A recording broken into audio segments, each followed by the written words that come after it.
Some people carry sunshine wherever they go, not because their life is perfect, but because they choose to smile through the rain. Every morning at 6 a.m., Lakeside Park in Portland woke up to the soft sound of birds and one old man's humming. His name was Mr. Samuel Green, a 72-year-old gardener with faded jeans, muddy boots, and a smile that could outshine the morning Sunday. Rain or shine, Samuel watered the plants, trimmed the roses, and talked to every flower as if it were alive. The park workers often joked, "Sam, one day those flowers will start talking back to you." He'd laugh and say, "They already do. You just have to listen with your heart." No one ever saw him angry. No one ever saw him sad. He smiled at everyone. Joggers, kids, even the pigeons stealing his seeds. But behind that smile hid a story no one knew. One chilly morning, a young woman named Emily stopped by the park after her night shift at the hospital. She sat on a bench with her coffee, clearly tired and lost in thought. Samuel noticed her and gently said, "Morning, sunshine. You look like your heart's carrying a heavy cloud today." She smiled faintly. "Just work, stress, I guess. Life's been hard lately." Samuel nodded, handing her a freshly cut yellow flower. "Keep this. It's called a sunflower. Always looks toward the light, even when it rains." Emily laughed softly. "You're too positive for this world," he chuckled.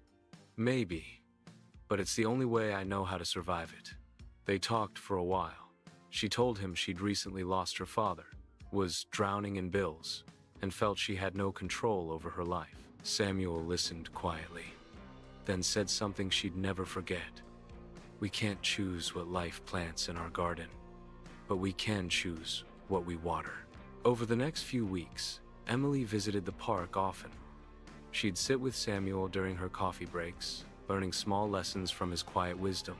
But one day, when it started raining, she noticed Samuel's hands trembling as he tried to hold the watering can. She rushed to help. "Mr. Green, you should rest." He smiled weakly. "Oh, don't worry about me. I'm just a little rusty." Then she saw it under his sleeve, a hospital wristband. "Why are you wearing that?" she asked gently. Samuel sighed. "Because I still visit the hospital every week. Cancer checkups." Emily froze. "You're sick?" He nodded with a calm smile. "Doctors said I have a few months left." Her eyes filled with tears. "Then why do you keep coming here every day?" He looked around the park, the blooming flowers, the laughing children, the blue sky. "Because this place reminds me that life still grows, even when mine is fading." From that day, Emily started helping Samuel in the garden.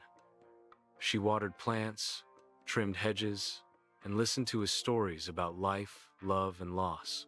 Samuel taught her how to plant seeds of hope, not just in the soil, but in people. "Every smile you give is a seed," he'd say.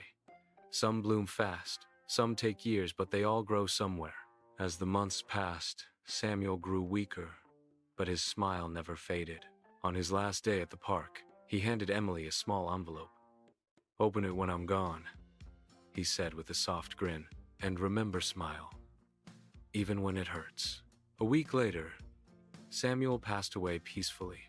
The whole neighborhood came to the park that morning to find flowers blooming everywhere. Bright yellow sunflowers planted in perfect rows. Emily opened the envelope.